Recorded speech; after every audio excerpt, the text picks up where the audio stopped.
what advice do you have for small and medium-sized businesses looking to expand internationally? And what industries hold the most potential for boosting U.S. exports in the near future? So one is, I think, just the recognition that 95% of the consumers of the world are outside of the U.S. So you've got a huge market that's outside of the United States. And now, in terms of GDP, the developing world is a larger percentage of the world's GDP than the developed world.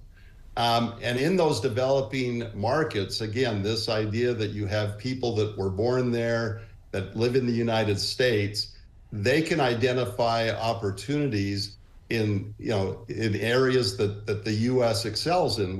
While it's unfortunate that a lot of our highly engineered products are increasingly going offshore to manufacture their parts, indeed Boeing, you take a 787 and a huge amount of the 787 is the supply chain is overseas. The wings come from Japan. And that's, you may recall more recently, John Deere wanted to move their production from the United States to Mexico. And Donald Trump said, if you do that, then there will be repercussions. But having said that, there is still a premium, and most people are willing to pay that premium for U.S. made products.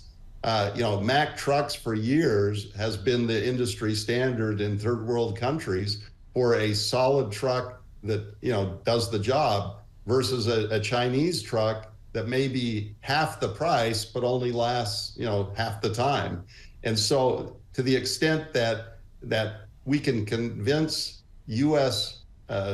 business people that the market overseas is something that can be penetrated, that it's worth the effort. And to your point earlier, Armstrong, I mean, it is more complicated. The distances are larger. There's language issues sometimes. The state, the tariffs and the state support overseas is different. But again, that's where the market is. 95% of the consumers are overseas, and increasingly the GDP is overseas. And if you want to build a business that can grow beyond just the U.S., you got to look at those markets.